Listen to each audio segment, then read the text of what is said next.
안녕하세요. 2강 시작하도록 하겠습니다. 2강부터 10강까지 진행되는 파트 2는 프리프로덕션 과정으로 본 작업을 하기 위한 준비 단계가 되겠는데요. 2강부터 4강까지는 옥테인 리마인드 시간으로 우리가 메인으로 사용하게 될 옥테인 렌더러에 대해서 작업에 필요한 기능들만 빠르게 체크해보는 시간을 가져보려고 합니다. 옥테인 강의는 총 3강으로 실습에 필요한 내용들만 빠르게 알아보는 거기 때문에 수업을 따라오는 건 문제가 안 되겠지만 나중에 개인적으로 작업을 하실 때는 좀 더 깊이 있게 옥테인 렌더를 별도로 공부해 주시면 좋을 것 같습니다. 그러면 첫 번째로 옥테인 렌더 설치부터 시작하도록 하겠습니다. 옥테인 렌더를 제공해주는 오토이 사이트에 접속을 해서 가입을 우선 해주시면 될 것 같고요. 샵에서 이쪽 두 번째 펄 케이스를 보시면은 옥테인 렌더 구독에 대한 결제 방법과 안내가 있습니다. 자, 이쪽에서는 스튜디오 플러스를 매 달마다 구독을 할 수가 있고요. 그래서 1년치를 한 번에 구독을 할 수가 있는데 1년치를 한 번에 구독할 경우가 19유로, 그리고 매달 그냥 달마다 결제하실 때는 23유로로 조금 더 비싸게 적용이 되고 있습니다. 그래서 두 가지 방법 중 본인에게 이제 상황이 맞는 걸 선택해서 결제를 해주시면 될 것 같고요. 예전에는 엔터프라이즈 버전과 스튜디오 버전 두 가지를 제공을 해줬었는데요. 엔터프라이즈 버전은 비용은 좀 더 비싸지만 옥테인 렌더러를 그래픽 카드라든지 다른 제한 사항 없이 사용을 할 수가 있었고요. 스튜디오 버전은 그래픽 카드를 최대 2개까지만 제한을 둔다든지 하는 어떤 제한이 좀 있었습니다. 그래서 지금은 두 개가 통합되어 아무런 제한이 없는 스튜디오 플러스 버전으로 옥테인에선 현재 서비스를 해주고 있고요. 그렇다 보니까 모든 걸 제한 없이 사용할 수가 있게 되면서 동시에 아주 약간의 비용이 좀 더 올라간 상태입니다. 그래서 본인에게 알맞는 방법으로 1년치를 구독하셔도 좋고 달마다 결제를 해서 사용하셔도 좋을 것 같은데요. 그래서 여기서 한 가지 옥테인 결제 팁이 있습니다. 매년 10월마다 블랙 프라이데이라는 이벤트를 옥테인 렌더에서 진행을 하게 되는데요. 그래서 10월에는 1년치 옥테인을 구독을 한 번에 하시고 훨씬 더 저렴하게 하실 수 있고요. 그리고 10월까지는 매달 월 구독으로 진행하시면은 좀 더 합리적으로 옥테인 렌더를 사용하실 수 있을 것 같습니다. 네, 그러면 이 과정을 통해서 렌더러 구매가 완료가 됐다면 이제 설치를 하도록 하겠습니다. 자, 다운로드에 들어가 주시고요.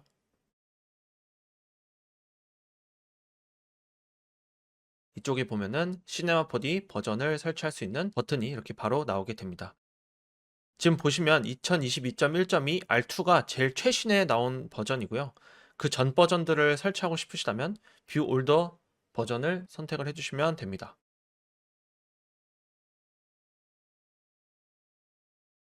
지금 수업에 사용하게 될 제 옥테인 렌더 버전은 2022.1.1 R5인데요. 이미 그 사이에 제가 강의 준비하는 사이에 새로운 버전들이 더 나왔네요. 그래도 큰 차이는 없을 거라 생각하고 제 생각에는 최대한 제가 지금 사용하고 있는 버전을 우선 맞춰 주시는 게 좋을 것 같고요. 공부 이후에 개별적으로 하실 때는 제일 최신 버전을 설치해서 사용하셔도 좋을 것 같습니다. 자, 그러면 제가 사용하고 있는 2022.1.1 R5 버전을 다운로드로 설치를 해 주시고요. 그리고 한 가지를 더 설치를 해 주셔야 되는데 쭉 보면은 옥테인 렌더 스튜디오 스탠드얼론이라는 플러그인도 제공을 해주고 있습니다. 여기서도 최신 버전을 설치를 해주시면 될 것 같습니다. 그래서 옥테인 렌더를 설치하실 때는 지금 보는 그 시나포디 플러그인과 스탠드얼론 플러그인 두 가지를 설치를 해주셔야 하는데요. 두 가지를 설치해야 되는 이유는 스탠드얼론이 실제 옥테인 렌더러고 옥테인 렌더 시네마 4D는 104D에서 옥테인 렌더를 사용할 수 있도록 브릿지 역할을 해주는 플러그인입니다. 따라서 스탠드얼론도 꼭 같이 설치를 해주셔야 됩니다. 자, 두 가지가 다운로드가 다 완료가 됐다면 설치를 해 주도록 하겠습니다. 스탠드 언론은 실행을 해서 설치를 진행을 해 주시면 되고요. 어렵진 않습니다. 쭉 이 과정을 통해 이제 설치를 마무리해 주시면 되고요. 다음으로는 옥테인 렌더 시나포디를 설치를 하도록 하겠습니다. 자, 우선 R집으로 들어온 것을 풀어 주고요. 옥테인 렌더 시나포디 폴더에 들어가게 되면은 버전에 맞게끔 옥테인을 사용할 수 있게 이렇게 다양한 파일들이 있는데요. 본인의 버전에 맞는 것을 제외하고 다 삭제를 해주시면 될 것 같아요. 저는 시나포디 R 2023을 사용하고 있기 때문에 이것을 제외한 나머지는 삭제를 해준 상태로 정리를 하겠습니다.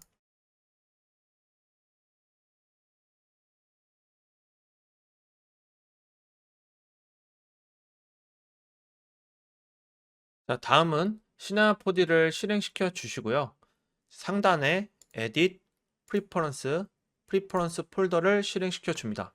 그러면 이런 식으로 시나포디가 설치되어 있는 폴더를 들어올 수 있게 되는데요. 여기서 저는 여러 가지 버전을 그 전에 설치를 했었기 때문에 이렇게 다양한 버전이 여기에 폴더로 존재하고 있는데, 본인이 지금 사용하고 있는 옥테인 렌더를 설치하려는 그 시나포디 버전으로 폴더를 들어가 주시고요. 플러그인 이쪽에 이제 방금 우리가 준비했던 옥테인 렌더 파일을 드래그 앤 드랍으로 넣어주시면 될 것 같습니다. 자, 그리고 시나포디를 종료를 하고 다시 실행을 하면 상단에 이렇게 옥테인이라고 설치가 잘 되어 있는 걸 확인하실 수가 있을 겁니다. 네, 그러면 옥테인 렌더 설치가 다 마무리가 됐고, 옥테인 렌더에 대해서 하나씩 알아보도록 하겠습니다. 자, 대부분 시나포디를 실행하면 이런 UI가 되어 있을 것 같은데요. 저는 첫 번째로 지금은 이제 새로운 버전에 의해서 생긴 좀 다른 UI예요. 그래서 그 전에 사용하던 UI가 좀 익숙하기 때문에 그 전 UI로 좀 바꿔서 사용을 하도록 하겠습니다. 자, 뉴 레이아웃에 버튼을 한번 눌러주시고, 그다음에 상단에 스탠다드로 눌러주시면은 그 전에 사용하던 레이아웃으로 바꿔서 사용을 할 수 있게 됩니다. 자, 이런 식으로 그 전으로 돌아갈 수도 있고요. 자, 그럼 이 상태에서 옥테인 렌더를 한번 실행을 하도록 하겠습니다. 옥테인 렌더는 옥테인 렌더 라이브 뷰어를 켜서 사용을 할 수가 있고요. 자, 그럼 라이브 뷰어부터 하나씩 보도록 하겠습니다. 자, 제가 제공해드린 시나포디 파일 중에 라이브 뷰어 파일을 실행을 하도록 하겠습니다.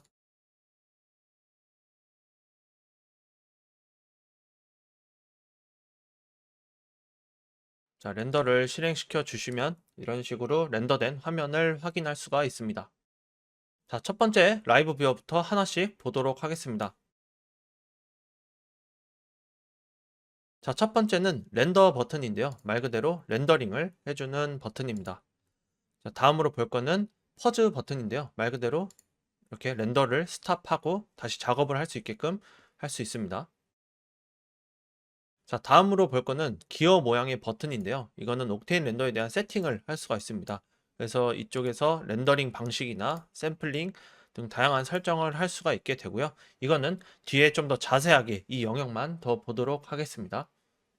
자, 다음은 제가 미리 선택을 해놨지만 락 레졸루션이라는 버튼이 있습니다. 이 기능은 실제 제가 설정한 이 작업 세팅 사이즈에 맞춰서 렌더를 락 걸어주게 되는데요. 자, 다시 렌더를 누르고 락이 해제되어 있을 때 락이 걸려 있다면 제가 설정한 1920, 1080 사이즈로 실제 라이브 뷰어 사이즈를 고정시켜 주게 됩니다. 자, 지금 제가 확대하는 거는 라이브 뷰어가 커지는 게 아니라 말 그대로 이쪽에서 보시면 알겠지만 실제로 확대를 하고 있는 상황인 겁니다. 제가 만약에 4K로 작업을 하게 된다면 락 레졸루션을 다시 업데이트 하도록 하겠습니다. 자, 그러면 훨씬 더 고화질의 렌더를 보면서 작업을 할 수 있게 됩니다. 그래서 저 같은 경우는 락 레졸루션을 항상 선택을 하고 작업을 하고 있습니다. 다시 1920 사이즈로 바꿔주고요. 다시 업데이트를 해주고, 자, 그럼 계속해서 보도록 하겠습니다. 자, 다음은 클레이 모드인데요. 클레이 모드는 이런 식으로 색을 빼주고 리플렉션 되는 걸 빼주면서 반사가 어떻게 되는지를 확인할 수도 있고, 혹은 색이 실제로 어떻게 적용되는지를 딱 하나만 남겨두면서 쉽게 볼 수 있게 해주는 기능입니다. 이런 식으로 전체적인 라이팅이나 무드를 볼 수도 있고, 리플렉션이 빠진 상태에서 단순히 컬러가 어떻게 들어간지를 빠르게 확인할 수가 있습니다. 자, 다음으로 볼 거는 렌더 리전인데요. 이 기능을 활용하면 이 전체 라이브 뷰어 안에서 내가 선택한 영역만 빠르게 체크를 해서 볼 수가 있습니다. 지금 드래그로 이런 식으로 제가 보고 싶은 영역만 선택을 했는데요. 지금 이쪽 화면에서 이 삼각뿔의 재질을 제가 한번 색만 바꿔 보도록 하겠습니다. 자, 이런 식으로 바꾸니 이제 삼각형 이쪽만 업데이트 되는 걸 확인할 수가 있게 되죠. 자, 이런 식으로 전체 렌더를 보기 위해서 해제하고 색을 바꾸면은 옥테인이 전체를 다시 한번 리렌더를 하게 됩니다. 그러면 불필요한 계산을 하게 되는 거겠죠. 그래서 우리가 수정이 필요한 포인트만 영역을 잡아서 이쪽만 바꿔주게 되면은 옥테인이 남은 영역은 계산하지 않고 이쪽만 계산을 해주게 됩니다. 자, 필름 리전인데요. 이것도 같은 맥락인데 이거는 아예 다른 영역은 제외를 해버리고 보고 싶은 영역만 체크를 해서 렌더링을 하게 해줍니다. 그래서 이게 조금 더 렌더를 빠르게 그리고 우리가 원하는 부분만 효율적으로 볼 수 있게 해주는데요. 저 같은 경우는 두 개를 그냥 상황에 맞춰서 쓰고 있습니다. 그래서 렌더 리전이 저에겐 좀 더 익숙하기 때문에 저는 개인적으로 렌더 리전을 더 많이 사용하고 있습니다. 자, 다음으로 볼 거는 픽 포커스인데요. 픽 포커스는 말 그대로 포커스를 단순 클릭으로 맞춰줄 수 있게 해주는 기능입니다. 자, 지금 제가 카메라 이미저에 씬 렌즈, 그다음 뎁스 오브 필드를 수치를 약간 설정을 해둔 상태인데요. 얘를 기본 세팅으로 바꿔두게 되면은 이런 식으로 현재 되어 있는 상태입니다. 그래서 포커스를 사용하고 싶으시다면 카메라 이미저의 씬 렌즈에서 오토포커스를 해제한 상태로 어퍼처 값을 올려준 다음에 내가 원하는 포커싱이 되고 싶은 포인트를 선택을 해주시면 되는데요.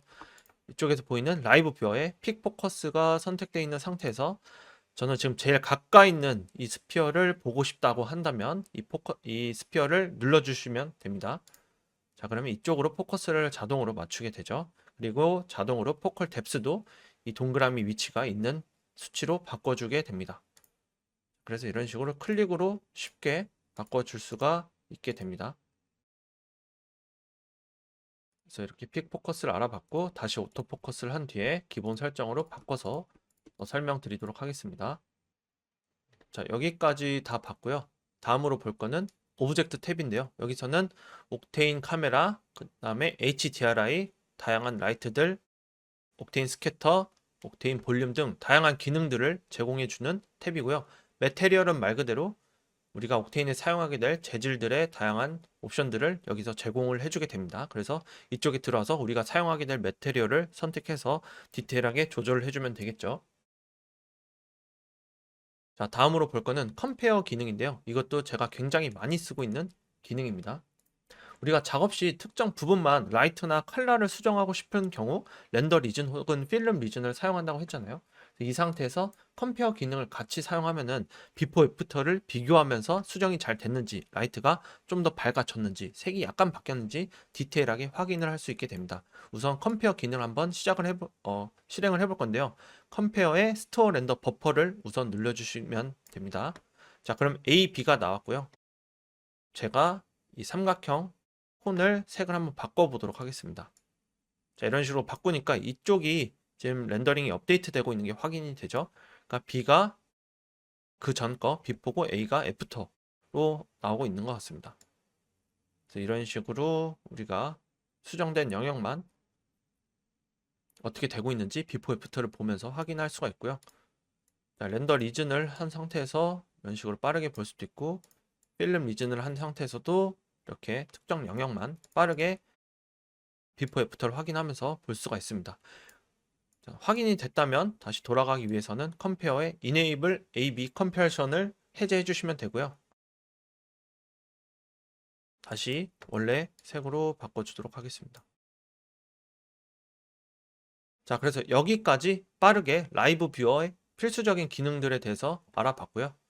여기서 알아본 기능들은 우리가 실습 과정을 진행하면서 실제로 적용을 하면서 어떻게 되는지도 알아볼 거니까 그렇게 이해해 주시면 좋을 것 같고, 다음으로는 커널 세팅에 대해서 좀 더 알아보도록 하겠습니다.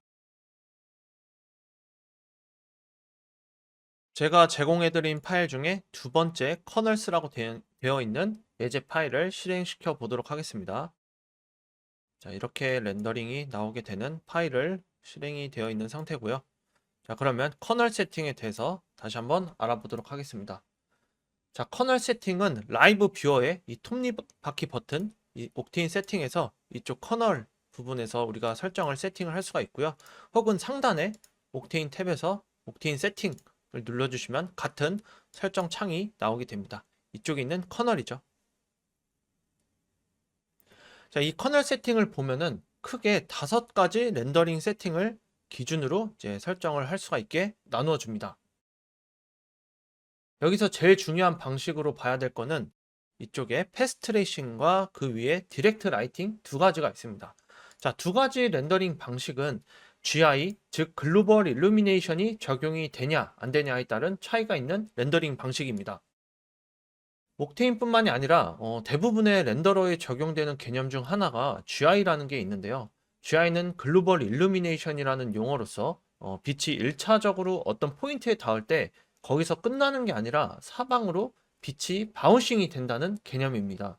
실제 현실에서는 이런 빛의 바운스가 횟수 제한이 없이 빛의 에너지가 없어질 때까지 막 무수히 발생하게 되지만 실제 3D 공간에서 바운스 횟수를 현실처럼 무수히 바운싱이 된다면 렌더러가 무수히 많이 끝도 없이 무한적으로 계산을 해야 된다는 의미가 되겠죠. 그래서 실제 3D 안에서는 이런 바운싱을 컨트롤할 수가 있긴 합니다.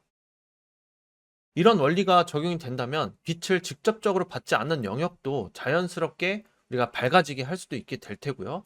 또 다만 중요한 포인트는 렌더러가 바운스 되는 걸 방금도 말씀드린 것처럼 계산을 추가적으로 더 한다는 의미가 되기 때문에 GI가 보통 있는 렌더링이 타이밍이 굉장히 많이 증가하게 됩니다. 정리를 하면 GI가 적용된 렌더링 방식, 즉 패스트 트레이싱에서는 룩이 전체적으로 밝게 그리고 부드럽게 올라오게 되지만 상대적으로 렌더링 시간이 상당히 많이 증가하게 됩니다.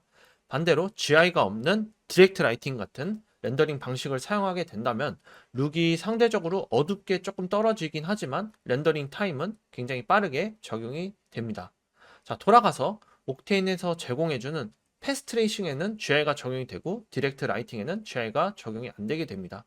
다만 옥테인에서는 디렉트 라이팅에도 어느 정도 GI가 적용될 수 있는 옵션은 제공해주고 있긴 한데요. 패스트 트레이싱보다는 약한 바운스의 빛을 제공해주긴 합니다. 자, 지금 제가 패스트 트레이싱으로 되어 있는 그냥 디폴트 세팅으로 되어 있는 렌더링 상태를 보고 있는데요. 여기서 디렉트 라이팅으로만 렌더링 방식을 바꿔보도록 하겠습니다. 자, 바꾸니까 전체적으로 훨씬 더 어두워진 걸 우리가 확인할 수가 있는 거죠. 자, 이 의미는 이 안에선 현재 GI, 글로벌 일루미네이션의 그 효과가 적용이 되고 있지 않다는 걸 의미한 상태입니다. 그래서 우리가 최종적으로 좋은 퀄리티의 룩을 뽑기 위해서는 전체적으로 골고루 바운싱 라이트가 적용되어 있는 패스트 트레이싱으로 뽑게 되는데요. 자, 훨씬 달라지죠. 실제로 옥테인 헬프를 보시면 디렉트 라이팅 렌더링 방식은 초기 전체적인 룩을 잡을 때 빠르게 세팅하는 용도로 사용하라고 권장이 되어 있고요. 최종적으로는 패스트 트레이싱으로 렌더링을 하는 게 이제 좋다라고 되어 있긴 합니다. 그래서 이런 차이가 있다는 점을 잘 이해하시고 넘어가 주시면 좋을 것 같고요. 그래서 우리가 주로 사용을 하게 될 렌더링 방식은 뭐 특별한 이유가 없다면 패스트 트레이싱을 선택해서 사용을 하게 될 것 같습니다. 물론 저는 간혹가다 상황에 따라서 이제 빠르게 뽑아야 될 때는 디렉트 라이팅으로 뽑긴 합니다. 근데 우리는 주로 패스트 트레이싱으로 작업을 하면 될 것 같습니다. 자, 그러면 패스트 트레이싱을 설정을 하고 하나씩 보도록 하겠습니다. 자, 지금은 이제 첫 번째로 볼 거는 맥스 샘플인데요. 지금은 디폴트로 16,000이라는 수치가 적용이 되어 있는 상태입니다. 자, 이 16,000이라는 맥시멈 샘플 수치는 굉장히 높은, 좀 불필요하게 많은 상태로 적용이 되어 있는 상태인데요. 자, 이 수치가 높으면 높을수록 깨끗한 룩을 뽑아낼 수는 있지만 우리도 이게 어떤 게 최적화된 수치인지 알고 있어야 됩니다. 왜냐하면 이게 높으면 높을수록 렌더링 시간이 길어지기 때문인데요. 자, 그러면 어떤 기준으로 수치를 보면 될지 제가 실제로 사용하고 있는 가이드를 공유를 해드릴 테니 참고해 주시면 좋을 것 같습니다. 우선 프리뷰 작업으로 노이즈가 좀 껴있더라도 빠르게 전체적인 룩이나 느낌이 어떻게 나오는지를 확인하고 싶은 테스트 렌더를 한다고 했을 때는 저는 256 샘플 혹은 다시 렌더를 눌러주고 혹은 512 샘플로 진행을 하게 됩니다. 그래서 256 혹은 512 상태로 샘플링을 진행을 하게 되고요. 최종 아웃풋 퀄리티로 뽑고 싶다고 할 때는 1024 샘플 혹은 2048 혹은 4096 그리고 정말 아주 미세한 차이지만 조금이라도 더 퀄리티를 올리고 싶다라고 할 때는 곱하기 2를 한 8192 샘플까지 적용을 하게 됩니다. 근데 8000대까지 제가 적용을 한 경우는 거의 몇 번 없고요. 대부분 2000에서 4000대 사이에서 샘플링을 최종적으로 사용을 하게 됐던 것 같습니다. 자, 이게 주의할 점은 또 얘기하지만 샘플링이 높을수록 렌더 타임이 증가하기 때문에 최적화된 렌더 샘플을 찾아서 적용해 주시는 게 좋고요. 간혹가다 몇몇 유저분들이 수치를 막 일반 이상으로 노이즈가 없어지지 않는다는 이유로 계속해서 올리게 되는데, 실제로 렌더 샘플이 무조건 높다고 모든 노이즈를 깨끗하게 제거해 주진 못합니다. 이게 최대한의 그 샘플이 있기 때문에 그 이상 올렸을 때 의미가 없게 노이즈를 제거해 주지 못하는 상황이 있긴 합니다. 그래서 무조건적으로 샘플링 수치가 높다고 렌더링이 깨끗하게 나오는 건 아니니, 지금 제가 말씀드린 정도의 가이드로 사용하시면은 웬만하면 최적화된 샘플링으로 뽑을 수가 있게 됩니다. 그리고 옥테인의 좀 단점일 수도 있지만 노이즈가 항상 큰 이슈가 있습니다. 그래서 아무리 샘플링을 올려도 노이즈가 끼는 영역이 생길 수밖에 없는 환경이 있긴 합니다. 그럴 때는 시나포디에서 제공해주는, 우리가 이제 나중에 더 공부를 하게 될 텐데, 디노이저라는 기능이 있고요. 혹은 애프터 이펙트 후반 작업에 리듀스 노이즈라든지 그런 외부적인 플러그인으로 노이즈를 줄이는 방식으로 접근을 할 필요도 있으니까 그 부분도 참고를 해주시면 좋을 것 같습니다. 자, 그럼 여기서 저는 2048 샘플로 설정을 하고 진행을 더 하도록 하겠습니다. 자, 지금은 씬 세팅 자체가 그렇게 헤비한 상태가 아니기 때문에 제가 샘플을 2000대까지 넣어도 크게 부담 없이 수업하는 데는 문제가 될 것 같진 않습니다. 자, 다음으로 볼 거는 이 세 가지의 뎁스 수치들인데요. 자, 이 뎁스 수치들이 우리가 방금 전에 GI 개념을 설명할 때 나왔던 그 바운싱에 대해서 연결되는 내용들인데요. 자, 이 뎁스 수치를 제가 일단 다 떨어뜨리도록 하겠습니다. 자, 뎁스 수치를 떨어뜨리니까 몇몇 오브젝트는 블랙으로 나오는 것도 있고, 그림 자체가 전체적으로 굉장히 많이 다운된 걸 확인할 수가 있게 되는데요. 자, 그 이유는 지금 현재 GI에서 말한 그 빛의 바운스가 전혀 이루어지지 않고 있는 상태입니다. 자, 지금 그 GI에 대한 바운스를 우리가 디퓨즈, 스페큘러, 스캐터 등 재질의 그 특성에 맞게끔 빛의 바운스 횟수를 여기서 컨트롤할 수가 있게 되는데요.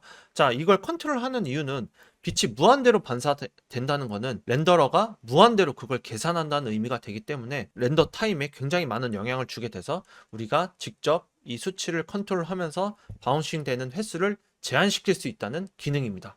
자, 그럼 첫 번째로 디퓨즈 뎁스부터 하나씩 한번 올려보도록 하겠습니다. 자, 디퓨즈 뎁스는 유리 재질 혹은 SSS 재질이 아닌 그 외의 재질들에 대한 반사 횟수를 적용시켜주는 뎁스 횟수입니다. 자, 제가 수치를 한번 올려볼게요. 자, 이 되니까 조금 뭔가 밝아지는 느낌 있죠? 3, 4, 5, 6. 자, 어느 수치 이상으로 올릴 때 큰 변화가 없는 그 상태가 있습니다. 그래서 최적화를 할 때는 더 이상 수치를 올렸을 때 더 이상 큰 어떤 룩적으로 밝아진다든지 더 좋아진다는 그 상황이 없다면 그게 이제 최적화된 수치가 될 수가 있는 거겠죠. 그래서 더 이상 올리는 게 의미가 없는 그 포인트를 찾아서 수치를 정리해 주시면 좋을 것 같아요. 제 생각에는 한 5에서 6 정도 적용하니 더 이상 큰 변화가 생기지 않는 것 같습니다. 자, 지금 보면은 전체적으로 블랙으로 현재 나와 있는 요소들이 있죠. 이 요소들은 스페큘러나 스캐터 뎁스에 영향을 받는 재질로 적용되어 있는 상태라는 걸 의미하는 겁니다. 그럼 스페큘러 뎁스를 한번 또 올려보도록 하겠습니다. 스페큘러 뎁스는 유리 재질에 대한 반사를 올려서 더 많은 굴절을 통해 빛을 더 흡수하게 해주는 수치입니다. 제가 또 올려볼게요. 자, 스페큘러 뎁스를 하나 올리고 또 올렸더니 조금 더 밝아진 게 보이죠? 자, 지금 실제로 제가 적용한 매테리얼의 재질들을 보면은, 자, 스페큘러의 미디움 채널에 적용이 되어 있는 SSS 재질로 이루어진 상태고요. 뒤에 보시면 현재 유리 재질로 이 큐브 안에 다양한 큐브들이 더 안에 겹겹이 쌓여 있는 상태입니다. 자, 지금 스페큘러 뎁스를 2까지 올렸는데 약간 블랙이었던 게 좀 올라오긴 한 상태죠. 자, 근데 봐야 될 거는 이 네모난 그 유리 상자 안에 또 다른 유리 상자가 있고 또 유리 상자가 또 있는 상태인데, 안쪽은 현재는 블랙으로 나와 있는 상태거든요. 이 말은 즉 이 전체적인 GI에 대한 빛의 반사가 부족하기 때문에 안쪽까지 빛이 들어가 주질 못하고 있는 상황을 의미하는 거예요. 그래서 더 들어가게끔 이 스페큘러 뎁스 수치를 더 올려줘야 된다는 거겠죠. 쭉 올려볼게요. 자, 올리니까 내부에 있는 유리 재질로 된 박스가 점점 더 보이기 시작하죠. 제일 끝 안쪽까지 있는 박스까지 잘 보이는 걸 우리가 확인할 수가 있습니다. 자, 다음으로는 스캐터 뎁스를 올려보려고 하는데요. 스캐터 뎁스는 제가 이쪽에 적용한 매테리얼인데요. 이쪽에 보면 스캐터링 미디움이 설정이 되어 있는 상태죠. 그래서 스캐터링이 적용이 되어 있는 오브젝트에 대한 뎁스 수치를 올리면서 설정을 할 수가 있습니다. 자, 그래서 SSS 재질이 적용되어 있는 거에만 영향을 주고 있고요. 스캐터 뎁스를 또 올려보도록 하겠습니다. 자, 여기서 우리가 렌더 리즌을 활용하면 좀 더 효율적으로 볼 수 있겠죠. 이 영역만 보면 되는 거니까. 자, 블랙일 때, 그리고 추가적으로 컴페어 기능도 쓸 수가 있겠죠. 자, 이런 식으로 이 중간 기준 바를 가운데 놓고 0일 때 수치를 올리면서 비포 애프터를 이런 식으로 또 활용을 할 수가 있겠죠. 그래서 스캐터 뎁스를 올리니까 이런 식으로 스캐터 재질이 적용되어 있는 요소가 빛을 더 많이 바운스를 하면서 빛을 현재 더 영향을 많이 받고 있는 상태가 되는 거겠죠. 자, 근데 지금 보면은 제가 4 이상 수치를 올렸을 때는 큰 변화가 없는 걸 확인할 수가 있게 되는데요. 그쵸? 자, 이 의미는 스캐터 뎁스는 4까지만 설정하는 게 이제 최적화가 된 수치다라는 걸 의미하게 되겠죠. 그래서 지금 말씀드린 방법으로 디퓨즈, 스페큘러, 스캐터에 대한 뎁스 수치를 최적화를 맞추면서 우리가 정리할 수가 있게 되겠고, 각 뎁스가 이 안에서, 이 씬 안에서 어떤 식으로 적용되고 있는지를 우리가 확인할 수가 있었습니다. 그래서 이 세 가지 옵션은, 이 샘플까지 포함한 이 네 가지 옵션은 씬 최적화에 굉장히 중요한 옵션들이니까 잘 이해를 해주시면 좋을 것 같고, 약간 번거로울 수 있지만 씬 작업마다 얘네들을 다 수치를 바꿔주면서 최적화된 요소를 찾아주시는 게 좋습니다. 이거는 전체적으로 다 수치가 높으면 높을수록 더 계산을 많이 하기 때문에 렌더링 타임이 굉장히 많이 늘어날 수 있게 됩니다. 자, 그럼 다음으로 더 보도록 할게요. 자, 이 뎁스는 제가 꺼주고 알파 섀도우를 켜주도록 하겠습니다. 자, 그 아래쪽에 보면은 알파 섀도우라는 옵션이 체크가 되어 있는데요. 지금 실제로 이 플레인 오브젝트에 제가 매테리얼을 하나 적용을 해둔 상태인데요. 이 매테리얼에는 오퍼시티 값이 이 노이즈로 적용이 되어 있는 상태입니다. 그래서 렌더링 된 것만 봐도 약간 이렇게 구멍이 중간중간에 뚫려 있는 플레인이죠. 자, 지금 제가 알파 섀도우를 해제했더니 이 구멍이 뚫려 있는 걸 인식하지 못한 채 단순 네모 박스로 렌더링을 해주고 있는 게 확인이 됩니다. 자, 여기서 알파 섀도우를 체크를 하게 된다면 이렇게 구멍 난 영역을 다 인식을 해서 섀도우를 이런 식으로 만들어 줄 수 있게 됩니다. 자, 그래서 알파 섀도우에 대해서 간단하게 알아봤고요. 다음으로 볼 거는 알파 채널을 볼 건데요. 알파 섀도우를 다시 꺼주고 뎁스를 켜준 다음에 이번에는 제가 배경 오브젝트를 잠깐 비지블을 전부 끄도록 하겠습니다. 자, 전부 끄면은 현재 알파 채널이 체크가 되어 있는 상태에서 약간 이렇게 체크 모양이 배경으로 나오게 되는데요. 이 의미는 렌더링을 했을 때 배경은 아무것도 없는 투명한 이미지로 뽑히게 됩니다. 자, 그래서 이런 식으로 후반 작업에서 우리가 원하는 배경을 따로 합성을 할 수가 있게 되겠죠. 그래서 배경을 내가 후반에서 따로 합성을 하고 싶다고 할 때는 항상 배경이 없는 상태에서 알파 채널을 체크를 하고 렌더링을 하셔야 됩니다. 만약에 얘가 해제가 돼 있다면은 이런 식으로 블랙 배경이 껴있는 상태에서 렌더링이 되게 됩니다. 그래서 알파 채널을 체크해 주시고 렌더링을 해주시면 되고요. 다시 배경을 켜도록 하겠습니다. 자, 다음으로 볼 거는 어답티브 샘플링인데요. 어답티브 샘플링은 저는 항상 디폴트로 체크를 하고 작업을 하게 되는데요. 옥테인 패스트 레이싱 렌더는 우리가 설정한 샘플링 수만큼 노이즈를 잡아주게 되는데, 그림 안에서 어떤 영역은 더 많은 샘플을 필요하게 되고 또 어떤 영역은 상대적으로 적은 샘플링으로도 그림을 깨끗하게 만들어질 수가 있는데요. 어답티브 샘플링을 우리가 체크를 하고 작업을 하게 된다면 렌더링이 완료된 어떤 영역들은 더 이상 샘플을 주지 않고 더 많은 샘플이 필요한 영역에 효율적으로 분배를 하면서 샘플링을 좀 넘겨주게 됩니다.